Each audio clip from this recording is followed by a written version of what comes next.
Hi, everyone. I'm Leanne West, and I'm the president of the International Children's Advisory Network. And I want to welcome you today to Ask the Experts, where sometimes the experts are clinicians and sometimes the experts are our youth members. We are excited to have this month's Ask the Experts, where we're going to be talking about leadership today with Megan Gorski. And we have started a whole program this year. We're going to be adding to our curriculum a new module on leadership for the kids. And I think it's going to be a really interesting one. Anthony is going to make a video for us. I think he will be too.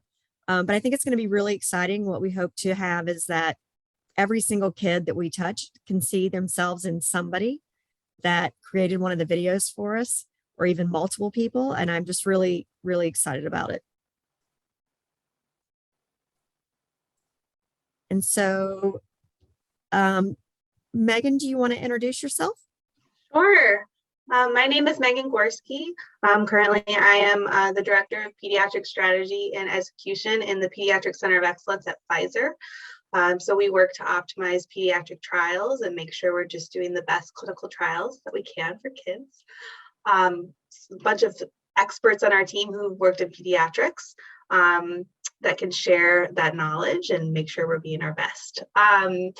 I previously worked at a children's hospital in Colorado before I moved up to the northern part of Michigan, where we got a huge blizzard last night. And I really just enjoy anything I can do to support pediatric healthcare and pediatric clinical trials. So, yeah. Wonderful. Anthony, do you want to say a little bit about who you are?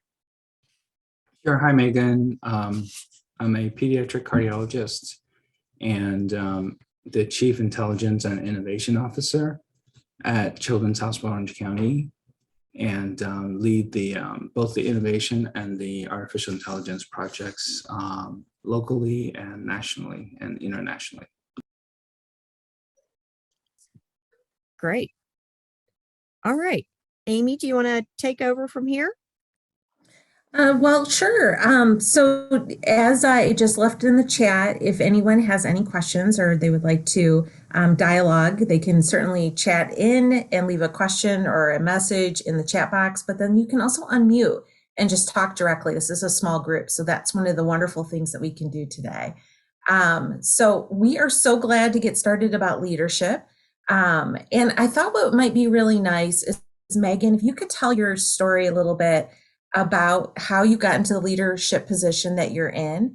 I think that would be a terrific way to kind of start us thinking about what leadership is and how it affected you personally. Sure. So I started working out in clinical research just straight after college, kind of fell into the role.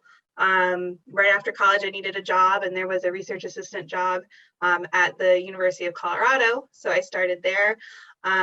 Really enjoyed working in that field, and I wanted to continue to learn more. So I moved over to Children's Hospital, which is right there on the same campus.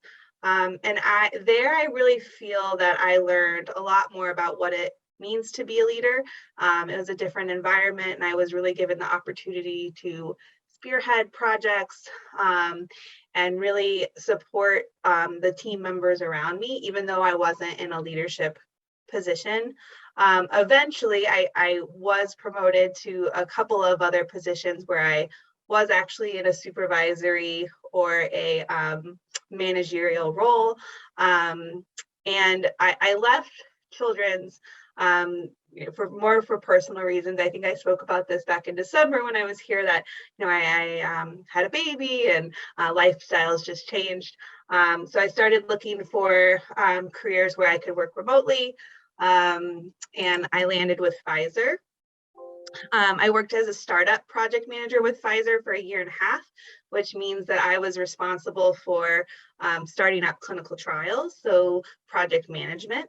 And really that's a space that I learned more about how to influence others when you are not their boss. when you're not their manager. We call it a matrixed environment where, they report up to different managers through functional lines, but you make a team with all those individuals, and you're accountable to each other, and we're trying to achieve a common goal, and how are we going to get there? So a lot about how to influence others. And then, based on my pediatric background, I really wanted to work in pediatrics at some point. It's kind of a funny story, actually. I had worked on a very time-intensive study startup in a clinical trial for one of the COVID vaccine studies. And it was very exhausting. And I came off of it and I said, I need a week's vacation. And my boss said, that sounds great, but when you come back, I want to talk to you more about your opportunities for growth. You're doing very great here. And I just want to make sure you know about all the opportunities available. And so I said, I'm very happy where I am. I'm learning a lot. But if a job ever comes up in the Pediatric Center of Excellence at Pfizer, I would love to work there. So I went on vacation for a week and I came back, and in my email inbox was a job link posting for the role that I am in now. So I feel like I spoke it out into the universe, and here I am. So now I'm kind of in a similar environment where I talked about influencing others, where I'm not their direct manager. I work in a team of clinicians, PhDs, PharmDs, and medical doctors who are experts in pediatric drug development. And I'm not their manager. We work side by side and we work together to achieve our common goals. So that's where I am today.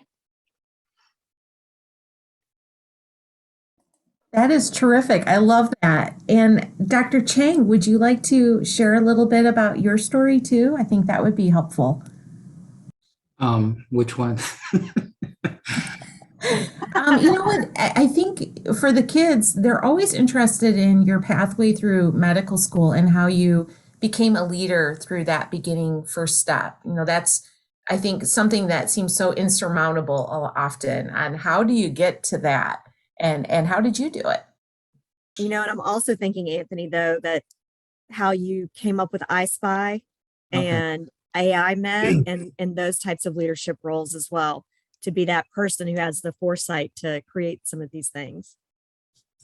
Yeah, I think one of my colleagues said to me at one point, you're really from the future. You're just here to pay rent and say hi to your friends. So I've always remembered that comment because I feel like I'm a sort of a privileged convener or someone that gathers people with a common vision. And I work really hard to get that done because I feel like there's strength in numbers, like the Golden State Warriors would say about their team. And everyone in the room is always smarter than the smartest person in the room. And I feel like for children, innovation is really a path to the future.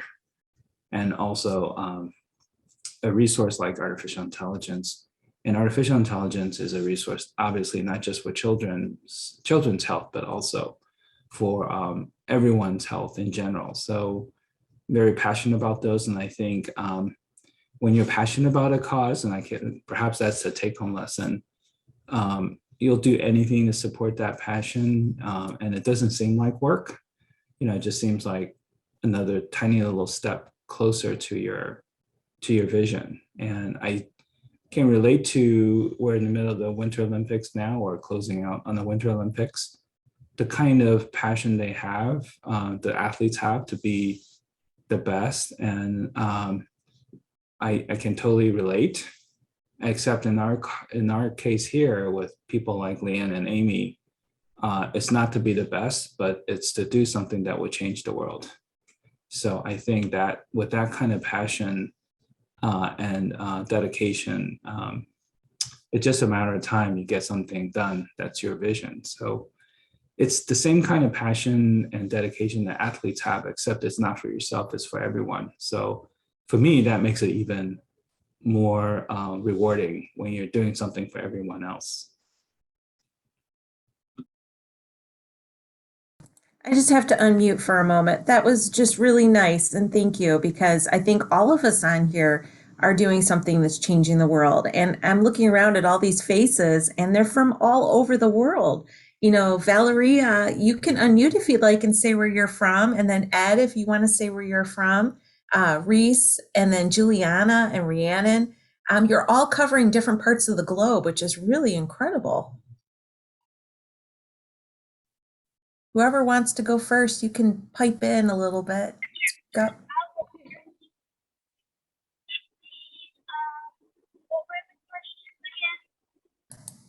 Juliana, if you want to say where you're from, that would be really great, because I think it's exciting to hear what part of the world you come from.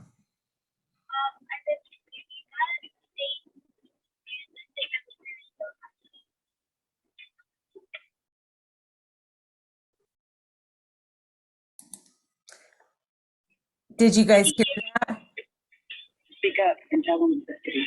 And I'm from the United States. I live in Ohio,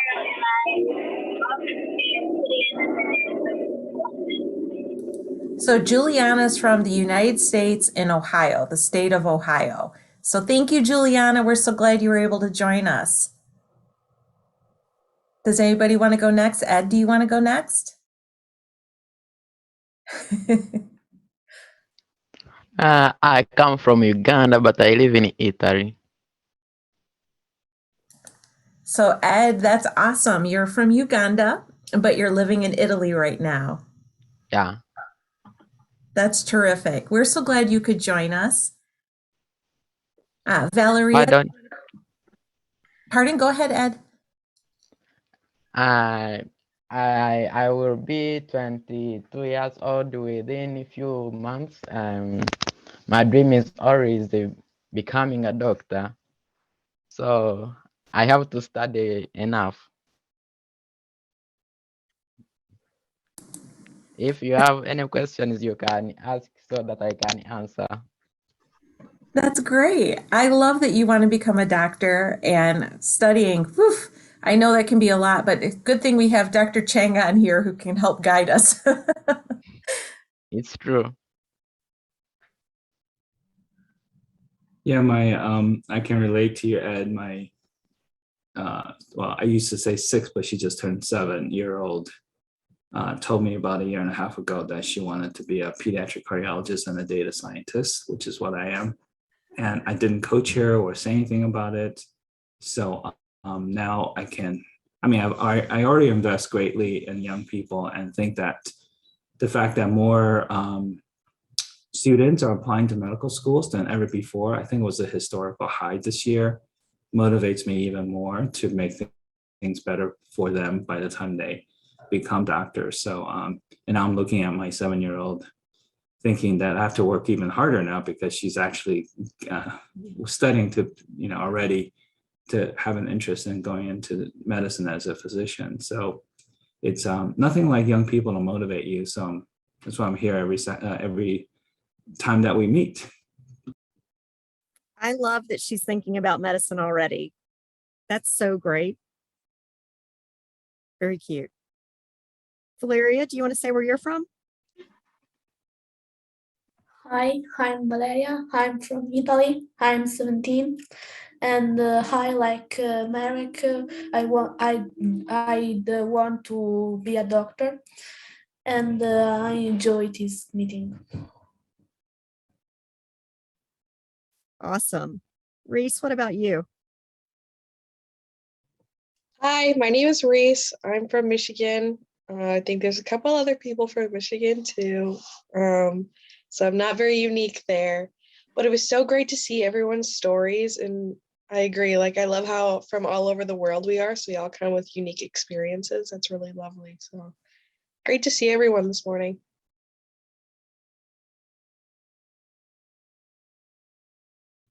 And then Rhiannon, do you want to tell us where you're from? And also just to say that Rhiannon is the new chair of the young adult professional program we have at iCAN, and she has some really great ideas. And so we are going to start hopefully implementing some of those ideas and have a little bit of a focus on that at the conference as well. Yeah, so I'm Rhiannon. I am from Manassas, Virginia. And as Leanne said, I am the young adult chair. So I'm really excited to start working with you guys and get some stuff together for the summit. Wonderful. And I see Anthony has a visitor. Yeah, so she heard her name, of course. So you want to say hi? Hi. Hi. So maybe you're one of your youngest members. Hoping that we'll come to France in the summer. You have to bring her. Yay. Look at her. She wants to come. Okay. What do you want to do when you grow up? Pediatric cardiologist, data scientist, and maybe a gymnastic person. And data scientist. How many times I have to say that? That's fantastic. And I love that she threw gymnastics in there with it all. Well, one of the things, Ed and Valeria, this is Emma, my other daughter. Hi, Emma. She actually is a patient, so she'll hopefully can relate to the iCAN meeting also. But I think one of the things that I think you need to have if you're studying to be a doctor, and then to have and still need to have it when you become a doctor, is fierce determination. And I see it in Olivia because we just moved to a city called Irvine, and there's a club right next to us, and there's the regular pool, and then there's the Olympic size pool. And she was only 6 when we moved here, and tiny, as you saw. So she looked at the regular size pool where the girls swim, and then I swim in the Olympic pool because I want to do laps, and then we just take turns. So she saw the Olympic size pool that I'm swimming in, and she says, I want to do that. That like the regular size pool just seemed too boring or whatever. So I said, there's no way a 6-year-old is going to swim 50 meters each way, right? So she says, no, I want to do that. And so sure enough, like a few weeks later, when I realized that she actually does have the stamina to do the Olympic lap, I got her to go to the Olympic pool. And sure enough, the very first time, she was just determined not to quit, and she made it all the way to the end. That's 50 meters for a 6-year-old. And she looked ridiculously small in that Olympic pool. But, first of all, you never underestimate a young person. But second of all, I realized that she has that, fierce determination that she's going to make it no matter what. And not only did she make it that one time, the first time, she did it 6 more times that day. So I realized that no, she has a quality, which is fierce determination, that will be very, very useful when you have long days of studying, or when you're thinking that you might not make it. That determination that athletes have and that students have is something that's very, very useful when you're studying to go into medicine. And I think that determination trumps intelligence, native intelligence, trumps, influence from other people. It's the one thing you need, is that determination that you're going to make it.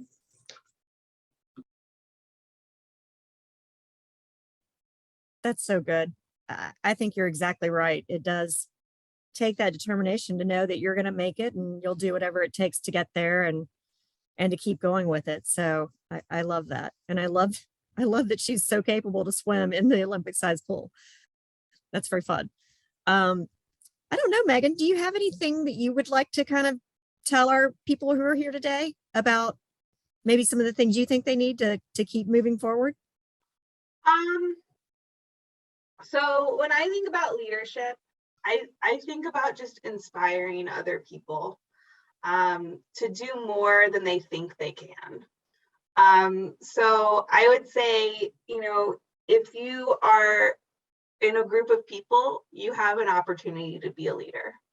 So if you have a group project at school, or if you have a group of friends, or if you are on an athletic team, you have an opportunity to inspire others to do more. It can be even within your family. So I would think about how you can do those things so you can exercise that muscle and really learn how you can lead and inspire others. I think that leadership is really a choice. It's something you choose to do. It's not what your job is. I think a lot about, I mean, I know Dr. Chang spoke about sports and athletic teams, but I think a lot about people like Michael Jordan, different quarterbacks that have played in in NFL, who inspire their teams, and they aren't the coach, right? But they still inspire their teams. So that's really what I would consider. If you start out like in an entry level job, and you think that you're, at the bottom of the totem pole, I would never look at it like that. You always have the opportunity to lead others. Yeah, and I'll say for this, sometimes you may not feel like a natural born leader. I was always extremely quiet, kind of in the background. And just over time, I think because I always put 100% effort into something that I do, I always make sure I do my best, that over time, other people saw me as a leader and I was able to move up throughout my career. And probably at age, 45 or 50, I finally see myself like a leader too. And, and really here to help other people see themselves. You don't have to know you're a leader right off the bat. You don't have to be the gregarious one in the room to take the stage and to help, see people what they can do. So I just think that, you may not see yourself like that, but I think that if you have the drive that Anthony and Megan have talked about, and you have the passion around what you're doing, you probably will naturally fall into a leadership role. And I do think that all of you who are here today, and many of the kids who are in Icann are already leaders in your own right, because you've taken that step to share your story and have people listen to you, and have that influence on people and help people see things in the world in a different way. And I think that that's really important. And that's sometimes a lot of what leaders do, is that kind of inspirational, seeing the world differently, because you can make that change when you do that. So I think that that's something that's special about some leaders as well.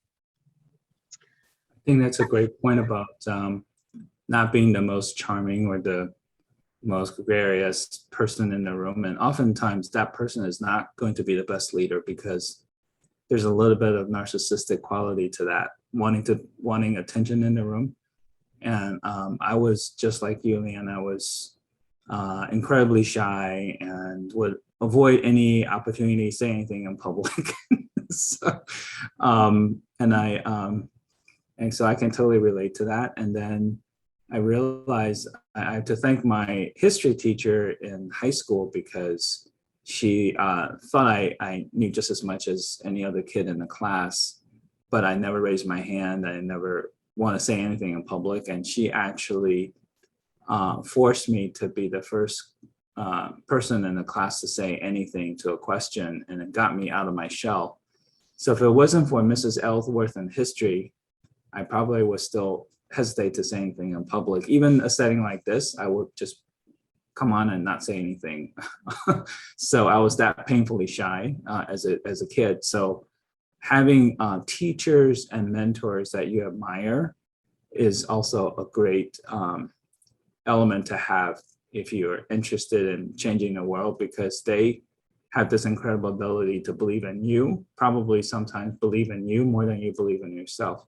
So it's really good to have some mentors that are on your side as you mature into someone that just may change the world. I completely agree. So I was absolutely always that kid who sits quietly. I still am like that in meetings. I'd rather talk to somebody afterwards, a little more in depth about ideas sometimes than talking in a meeting. But I think that you said something that I was going to comment on, and now of course I can't remember. But with the teacher having, seeing it in you and wanting you to talk and kind of making you do that. I will say definitely along the way in my whole career through education and my career, there was always somebody there who believed and was like, Leanne, why don't you do this? Or could see that I could help make a difference in different things. And so that's really important. You are definitely going to have people in your life who help you along your way. And, just appreciate them and try to see in yourself what they see in you when they're trying to help you move forward. I think it's just it's a great opportunity. And it's also really wonderful to know that there are people out there who believe in you, and that helps you believe in yourself too. And I was just going to add, oh, go ahead. I was going to say a lot of that concept is what I feel had really propelled me in my career as well. Because when I started out at Children's Hospital, I was in an entry-level role and I was very young in my career, but I had these amazing leaders who supported me in what I wanted to do with my career. And they would, when I would work on projects or do something, accomplish something great at work, they would say, "Thank you for your leadership." And I didn't think of myself as a leader then, but when they started to really instill that confidence in me, it allowed me to really move forward. So I would agree with everything that Leanne just said. Also, for our young friends here, as you get older, don't forget to go visit your former mentors and teachers, because oftentimes as they get older, they get less and less people visiting them, especially after they retire. And I went to visit a former mentor of mine, like from my early days in cardiology, and he said no one ever comes back to see him. And I felt really, really sad that we sometimes forget to give thanks to our teachers and mentors. It's like they're just kind of silenced and forgotten. So we need to do a better job visiting our former teachers. So that's the older end. On the younger end, I always say that one of the reasons I encourage people to be part of our summer internship program is, and perhaps we can do one with iCAN and just have the iCAN young people meet our summer interns, is that I think mentorship is circular. I learn just as much from our younger interns as they learn from me. So it goes in both directions, mentorship.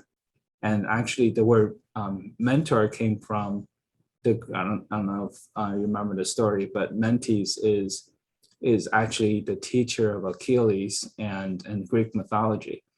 And it was actually the goddess Athena disguised as an older man to get to Apollo. I think it was Apollo, yeah.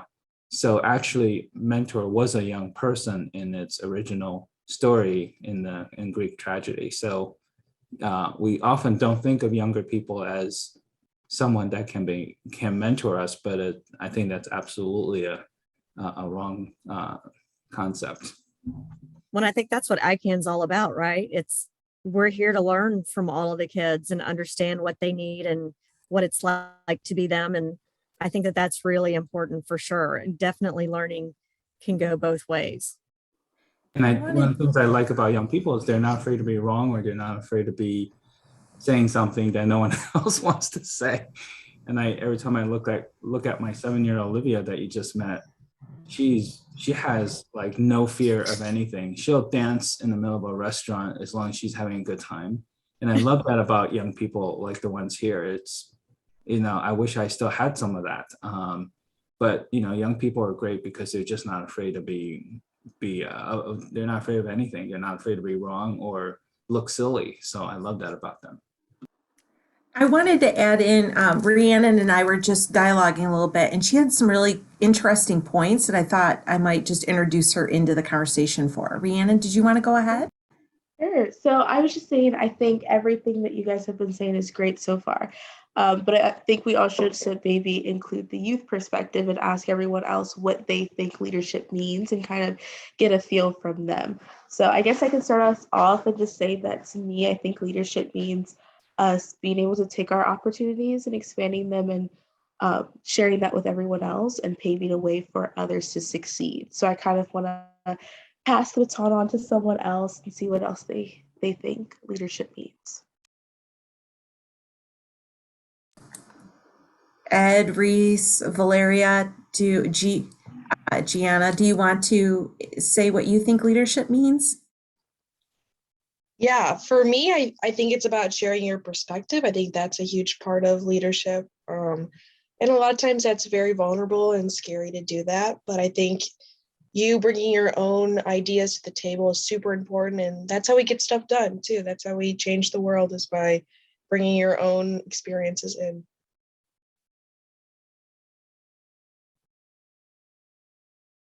I think that leadership is also, for example, when you have a group or for anything you do, like a scholastic group or a hobby group. When you have a decision to make, maybe leadership a leader maybe also listen to everything or every talks and then decide what is better for everyone, consider every decision, every talk, or every what they said that maybe it is positive for someone or negative for some others. I totally agree, Valeria, with listening. I think that's such an important trait and quality for a leader to have, because you really do have to listen to everybody else to understand different perspectives to make your decisions about how you're going to move things forward. So listening is a key, very key thing to do. And I know Rhiannon said about volunteering. I also think that's really important. If an opportunity comes your way, take it, or volunteer for different things that people throw out there. You're just going to get to try so many different things and see kind of where you fit in the world and what you like. And I just think that those two qualities are really important. And Reese is absolutely right too, that, giving your opinion, it's part of it, right? The way you think, and being able to help other people understand why you want to do things or why things are important. All of those things are really important. How about you, Ed? According to me, being a leader means involving the members, because you can't decide. You can't be the only one to decide, for example, things to do or some decisions to take, but you have to consider the members so that you can have a nice collaboration. Definitely. All right. Gianna, what about you? Do you have any thoughts on what a leader's like?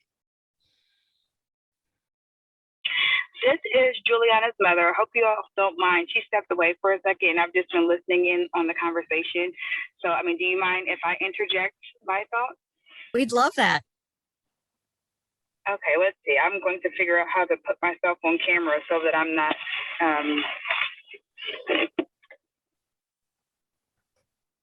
Well, like someone said, leaders listen. I think that's very important in leadership, listening to what those you're working with, their input, their ideas. So all of that can be taken into consideration.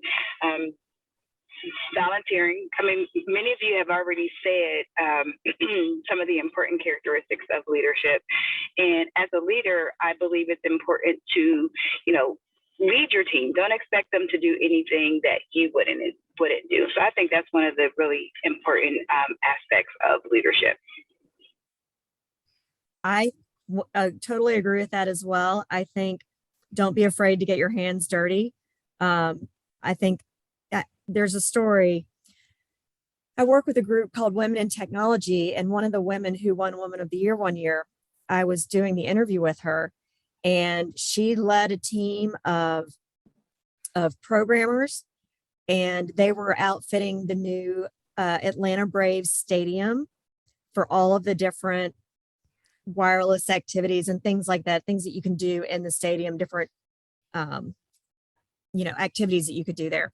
And one of the things she said was that there was one, they were ready to go and they thought everything was good, but it wasn't working.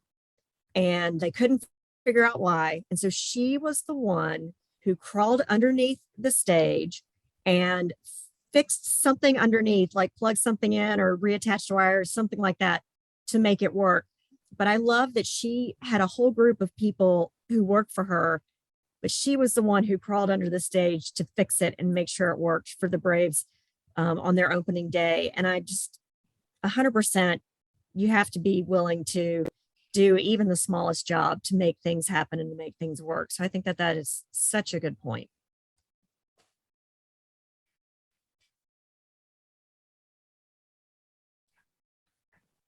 Does anyone else have any thoughts? Karen, what about you? Hi all, just getting back from Dubai. United Arab Emirates was an amazing learning experience, adventure. One thing that I was thinking about is also when you're a leader, you are not always going to be approved of, or people will disagree with you or resist you or many other things, and you have to be willing to stand your ground. And you have to be willing to listen and hear what the feedback that can help you grow, whether it's within yourself or for others or for initiatives serving others. But I don't think that's easy to feel like, because you can't please everybody. It's impossible. And I think that is something we all need how to learn how to do that better. So it's not easy being a leader, I think, in different ways. Oh, that's another thing that I completely agree with, Karen, is that not everybody is going to like you, and that's okay. I always say that if everybody likes you, then you've never stated an opinion of your own. And so I think that not being afraid to give your opinion and, stand behind what you believe, it's really important, but it does mean that not everybody's going to like you, and that's okay. I think on the balance, Leanne, I spend probably 80-90% of my time with the naysayers in any organization, because I feel like if you are going to be a leader or someone that's going to change the world, you need to get them in your corner. And even though it takes a lot of hard work, and even if you have to swallow your pride, it's worth it, because they could become, and I've had dozens of examples of this, because those naysayers or people that just don't like you can actually be your biggest supporter later if you just spend some time on a relationship. And oftentimes it's that initial sort of lack of harmony is maybe based on lack of communication or wrong perception or something that that you can reverse. And it's worth that time to really spend time with people that don't like you.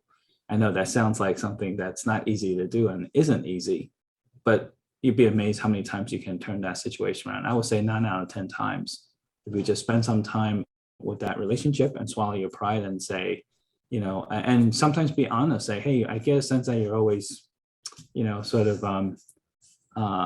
not supportive of my actions or myself, and just wondering if there's anything we can do to change that situation around. And you'd be amazed how many times that people are actually willing to do that. I can count on one hand with fingers left over a number of times in my career that someone like that in that category is actually very resistant to do anything to change that situation. I think you're right. And I'll just say that your point about communication is key. Lack of communication is almost always the problem in any situation. And so I think that that's really important, and to be willing to sit down with somebody and have that good discussion and listen to them, it makes a world of difference. Karen, I see your hand up. Just an add-on that came to mind. So I took a course at the Harvard Kennedy School of Government as a part of my graduate program at Harvard. And a guy named Ronald Heifetz is a big leadership guru, I guess you could say, teaching. And one of the things, long story short, you have to balance when you're moving an agenda forward. You have to balance the tasks at hand, but also, as Dr. Chang says, the relationships. And you have to balance those at the same time. So that's just one thing that I wanted. I would also add to that. I had experience in one of my positions that I held in the past, managing a team who when I accepted the job, I knew was not in a good place. They were not happy. And so I decided that when I went into that position, I wasn't going to do anything for like a month. I'm just going to sit here and you tell me what's going on. I'm going to listen, which will be something we've already talked about.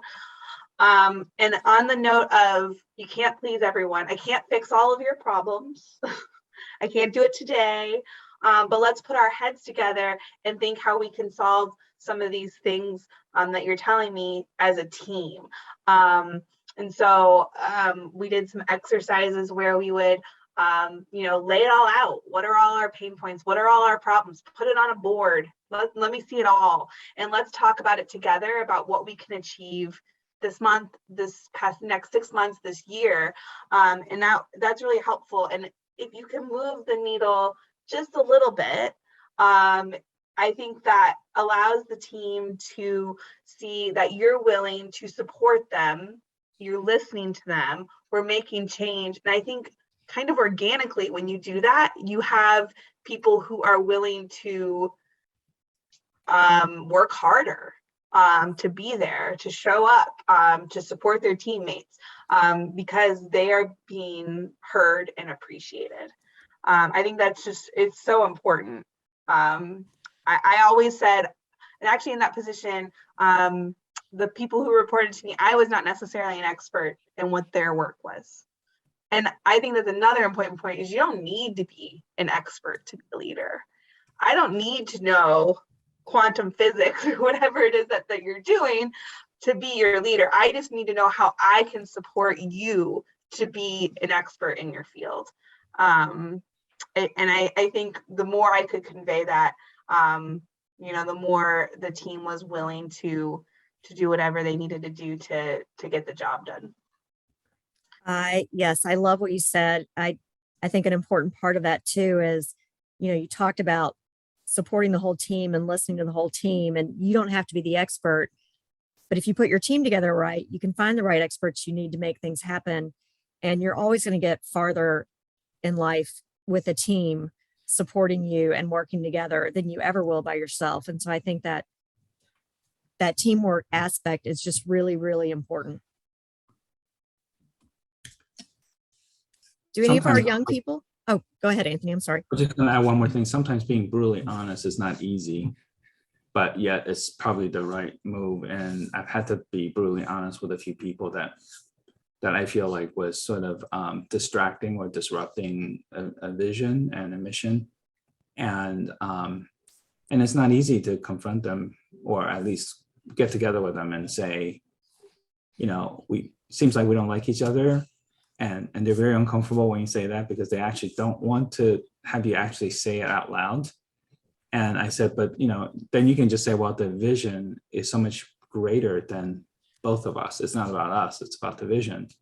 Can we find a common ground? And oftentimes they immediately, it's like that one bold statement that no one expects kind of melts any of the animosity between two people. It just feels like when you actually shine a light on it, most of the time it's not even as serious as it seems. But if it does get in the way, sometimes just if you have the courage to be brutally honest, actually it does sort of begin a dialogue, at least to get rid of that problem. And but no one really wants to do it because everyone's uncomfortable. Like, I didn't really like Leanne when we started, but we had this honest conversation. No, just kidding.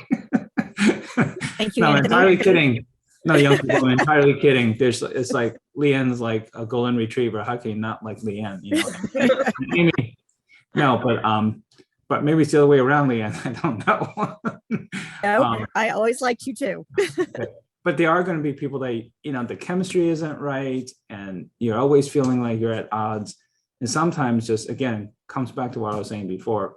It takes one of those two people to have the courage and say, "Listen, it just seems like we're not, we don't like each other for whatever reason, but let's focus on the vision because that's something we both want."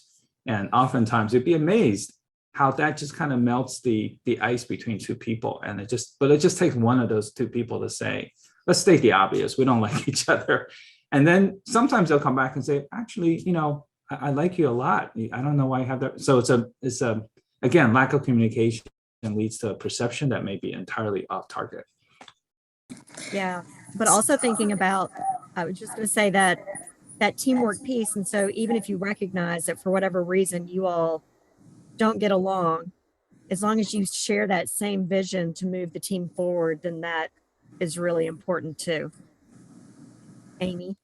Yeah, so I was going to jump in for just a second and switch back to the kids and just think about what you've accomplished through iCAN and how you have become leaders. And so I think it's really important. We've talked a lot about future leaders and what you might see yourself becoming as you go through your later college education and into your careers. But I want to focus a little bit on the steps that you're taking right now within iCAN to really develop those skills and point them out, because I don't know if we always recognize that you are in a leadership category right now where you are. So, Rhiannon, I want to kick off with you first. Can we just acknowledge your leadership role? I know we try to touch on it a little bit, but maybe you could just discuss what you're doing as a young leader right now within iCAN. And then I'd like to bring everybody in for things that you've done, because I know all of you have worked on special projects. And I think this is also a celebration in a way, to talk about your leadership skills and what you've developed. And maybe you can even share what you want to do in the future.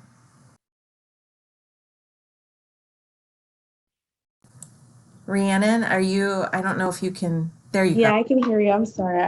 My dog is not feeling very well, so he's rolling on the floor, just whining. But I'm sorry. So, could you repeat the question for me one more time? I'm sorry. Yeah, so as a leader within iCAN, maybe you could talk a little bit about your role and what you're doing, and then some of the projects you've worked on as a leader. And then we can pass it over to one of our other attendees to share some of the things they've done, because I think this also inspires us a little bit. Yeah, of course. So I am right now working on some projects for the young adult group. The first thing we were thinking of was a peer-to-peer kind of mentor project, where some of our young leaders speak with other patients and even just other kids who are struggling with anything, and kind of give back to each other, because we can always learn from each other in that way. So that's one idea that I have for the group. But I've also been working on some summit projects, like maybe a gardening activity, something that we can all get together for, and also serve as a community service project, and giving back to the hospital in France. So just working on a lot of projects to kind of help give back to those communities that have been helping us, and using my skills as like organization to kind of facilitate those projects. Yeah.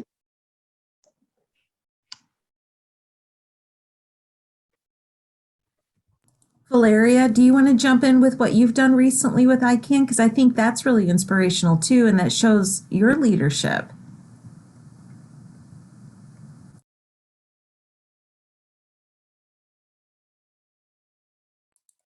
I think you just muted. It was unmuted. Now it's muted. There you go. Oh, she might be typing in her response, and that's fine. We can wait for that to pop up. Reese, did you want to go ahead and talk a little bit about the leadership projects you've done with iCAN? Yeah, I've helped out with a couple things for iCAN. I remember working on a couple of the panels that occurred during the summit, which was fun, and getting to share more of my perspective and get kind of interviewed, which was a really great experience. And then outside of iCAN, right now I'm the co-president of a diabetes chapter in Michigan. And we talk about living with diabetes and how to like continue living a fulfilled life. And we also like just complain about it sometimes, because sometimes it's nice to just get it off your chest. But I've been co-president for the last 2 years, and that's been a really great experience for me. So yeah. That's wonderful. And I just want to point out that Reese was in National Geographic magazine recently, and I think that's the coolest thing ever, by the way. Thank you so much. Thank you. Valeria, do you want to say something about some of your leadership roles within iCAN or maybe at school?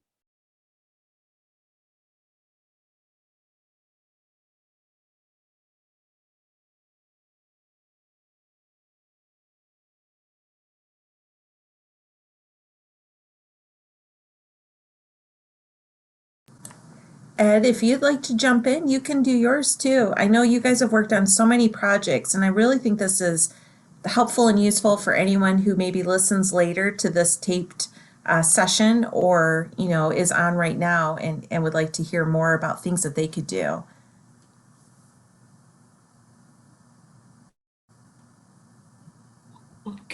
Okay.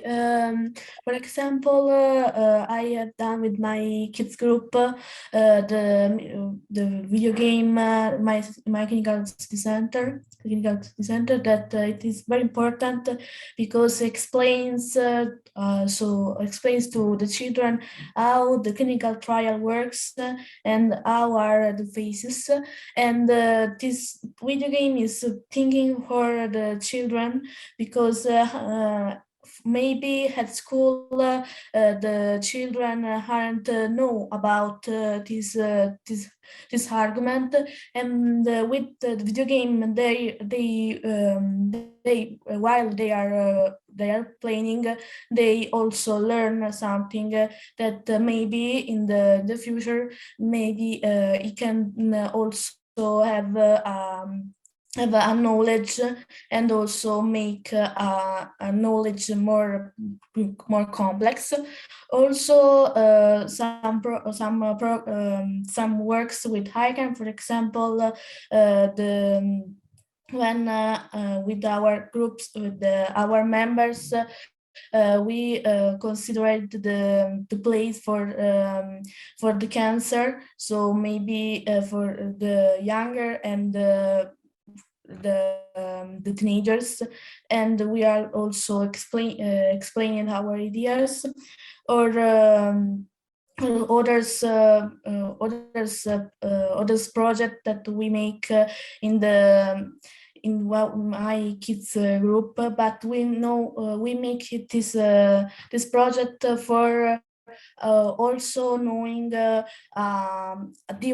different diseases that maybe someone doesn't know, or also making for example, when we make last year one project for the rare disease, the day of rare disease, that it also for making knowledge to our peers that there are some diseases that maybe they know because they are rare, so they didn't know very well. But also because I think that knowing this information to our peers make them also a knowledge, but maybe they can think some people that maybe are in their class or in the school that have a problem or a disease, maybe with this helping that we make,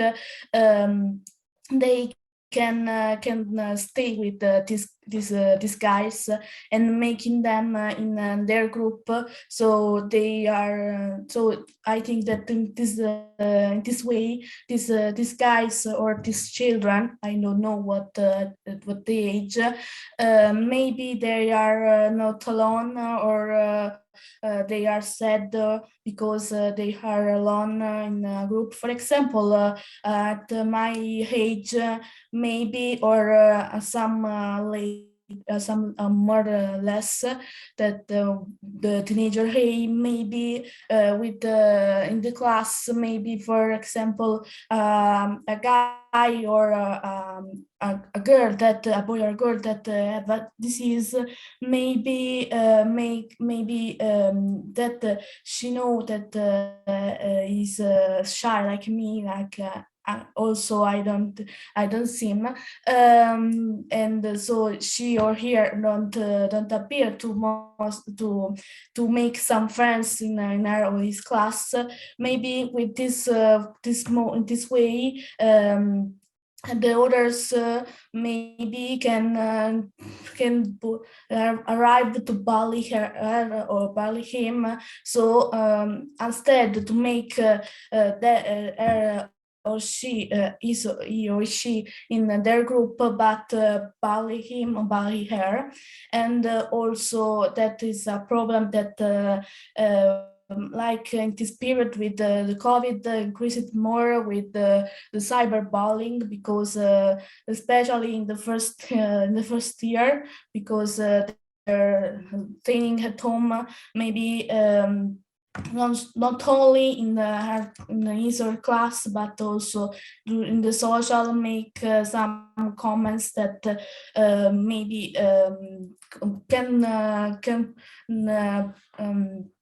can make him or make her thinking that she or he doesn't know well, or she isn't very well, and in this society, and make and maybe can he or he or she dies for just some words that some people that don't know how she or he very well, like maybe a friend or family members, maybe with just some words that make he or she very she make he comments that don't know, but also provide him or her to death just for some words. Thank you. So very interesting, some of the things that you all have been doing in Italy. It's really great. Ed, did you want to say a little bit about some leadership roles you've had in iCAN or at school, anywhere else?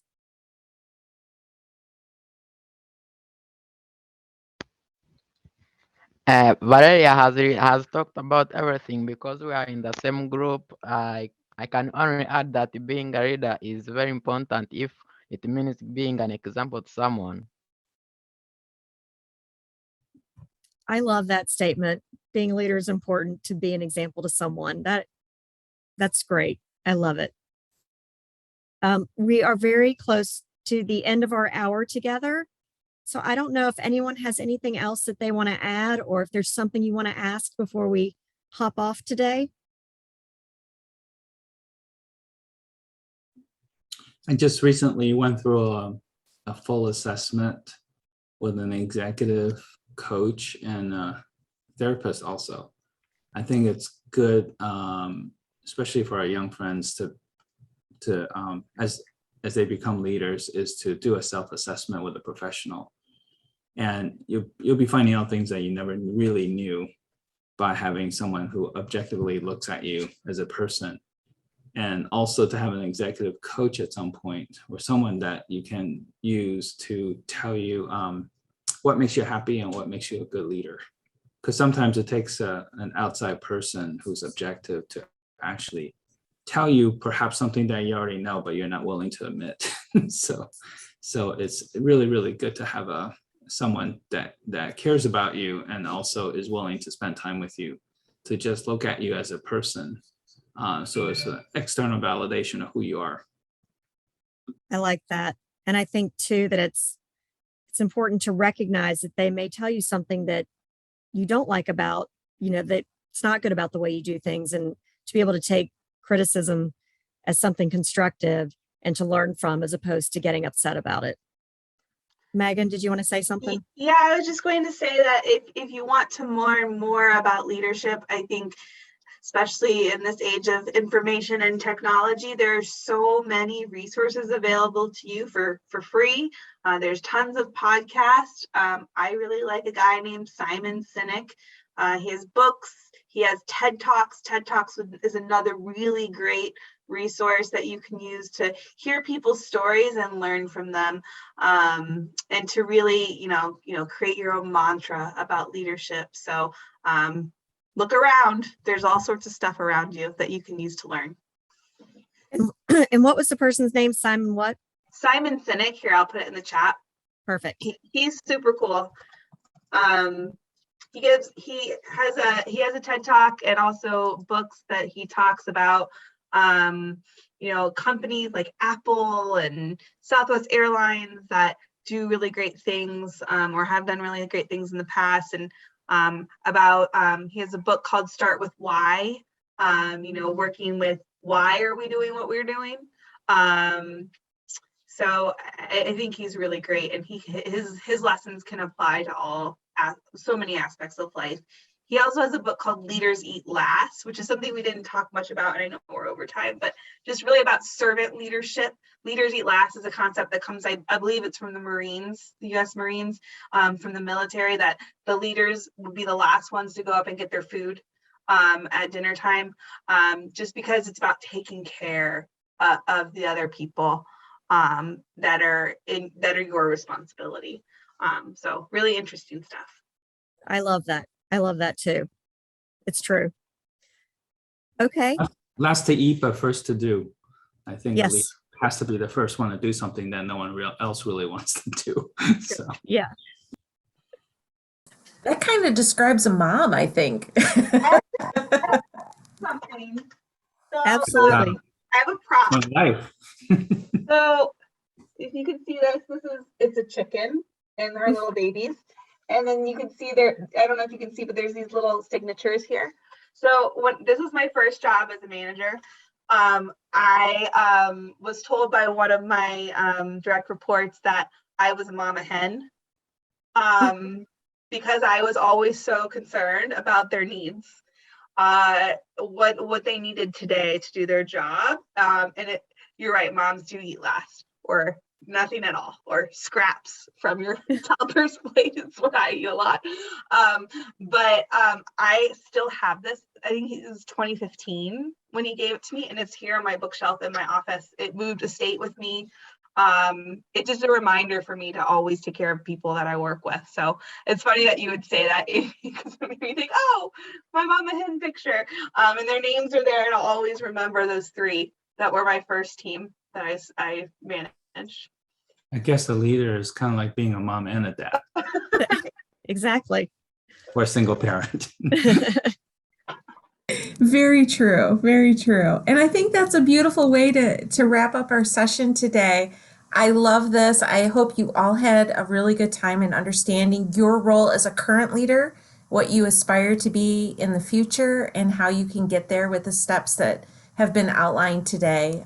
This has just been terrific, and it's been really neat to spotlight everybody on this call and to hear all your voices collectively, because individually we are one, but together we can really make a difference. And at iCAN, we've been saying I can make a difference. So thank you for doing that and showcasing your abilities and talents, because we work so well together when we do things as a group.